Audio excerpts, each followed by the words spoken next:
Sheela's homely kitchen. ഇന്ന് നമുക്ക് ചോളത്തിന്റെ മാവ് ഉപയോഗിച്ച് ഒരു ദോശ തയ്യാറാക്കുന്നത് എങ്ങനെയാണെന്ന് നോക്കാം. ഇതിന് വേണ്ട പ്രധാന ഇൻഗ്രീഡിയന്റ് ചോളത്തിന്റെ മാവാണ്. ഇത് നമുക്ക് ഈ മാർക്കറ്റിൽ ഈസി ആയിട്ട് അവൈലബിൾ ആണ്. പല ബ്രാൻഡുകളിലും കിട്ടുന്നുണ്ട്. ഇതിന് ഇടിയപ്പ പൊടിയായിട്ടും ദോശപ്പൊടിയായിട്ടും അങ്ങനെ കിട്ടുന്നുണ്ട്. ഇതിൽ രണ്ടിൽ ഏത് വേണമെങ്കിലും നമുക്ക് ഉപയോഗിക്കാം. ഇതിന്റെ കളർ ഇങ്ങനെ ലൈറ്റ് ഒരു മഞ്ഞ കളറായിരിക്കും. നല്ല ഫ്രഷ് ആയിട്ടുള്ള മാവ് തന്നെ നോക്കി വാങ്ങിക്കുക. ഇത് ഞാൻ 1 കപ്പ് എടുത്തിട്ടുണ്ട്. ഇതിൻ്റെ കൂടെ ബോംബെ റവ 2 ടീസ്പൂൺ, 2 ടീസ്പൂൺ തൈര്, 2 ടീസ്പൂൺ അരിമാവ്. ഇത് ഞാനിവിടെ ഇടിയപ്പ പൊടിയാണ് എടുത്തിട്ടുള്ളത്. പിന്നെ വേണ്ടത് എണ്ണ. ഇവിടെ നല്ലെണ്ണയാണ് ഞാൻ ഉപയോഗിക്കുന്നത്. ഒരു പകുതി സവാള ചെറുതായിട്ട് അരിഞ്ഞത്, ഒരു ചെറിയ കഷ്ണം ഇഞ്ചി, പകുതി പച്ചമുളക്, കുറച്ച് കറിവേപ്പില, 1/4 ടീസ്പൂൺ കായപ്പൊടി, ആവശ്യത്തിന് ഉപ്പ്, 1/4 ടീസ്പൂൺ ജീരകം. ഇതെങ്ങനെയാണ് ഇനി തയ്യാറാക്കുന്നതെന്ന് നോക്കാം. ഒരു മിക്സി ജാറിൽ ചോളപ്പൊടി, അരിപ്പൊടി, റവ, തൈര്,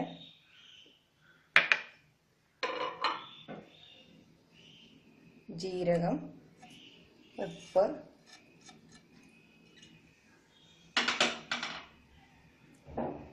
ആവശ്യത്തിന് വെള്ളം ഒഴിച്ച് നന്നായിട്ട് അടിച്ചെടുക്കുക.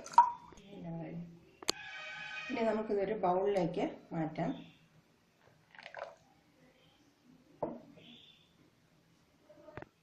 ഇതിൻ്റെ കൂടെ സവാളയും ഇഞ്ചി, പച്ചമുളക്, കറിവേപ്പില, കായപ്പൊടി എന്നിവ ചേർത്ത് നന്നായിട്ട് മിക്സ് ചെയ്യുക.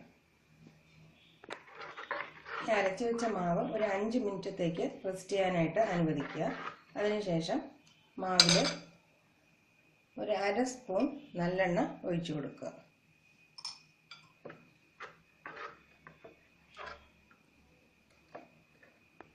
പക്ഷെ മാവ് ഇത്ര കട്ടിയിലായിരിക്കണം, കുറച്ച് ലൂസായിട്ട് വെള്ളം പോലെ ആയിരിക്കണം. ഇനി നമുക്ക് ദോശ ഉണ്ടാക്കി തുടങ്ങാം.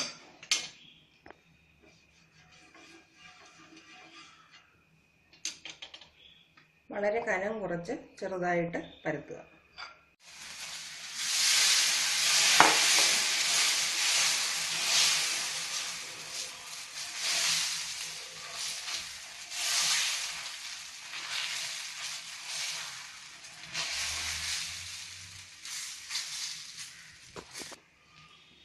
ഈ ദോശ അധികം കനം കുറച്ച് പരത്തണ്ട, കാരണം നമ്മൾ ഇതിനകത്ത് സവാള എല്ലാം അരിഞ്ഞിട്ടിട്ടുണ്ട്, ഒട്ടിപ്പിടിക്കാൻ ചാൻസ് ഉണ്ട്. കുറച്ച് കട്ടിയായിട്ട് ചെറിയ ദോശയായിട്ട് ചുട്ടെടുക്കുക. ആവശ്യത്തിന് എണ്ണ ഒഴിച്ചു കൊടുക്കുക. ഫ്ലെയിം കുറച്ച് വെച്ച് നന്നായിട്ട് വേവിച്ചെടുക്കുക. നന്നായിട്ട് അമർത്തി വേവിച്ചെടുക്കുക.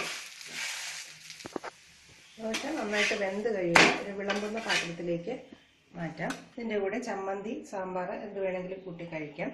വളരെ രുചികരവും എളുപ്പം ചെയ്യാവുന്നതും കുട്ടികൾക്കായാലും നല്ല ഗുണകരവുമായ ഒരു ദോശയാണ്. ഇത് തീർച്ചയായിട്ടും വീട്ടിലെല്ലാവരും പരീക്ഷിക്കുക. Thank you for watching my video.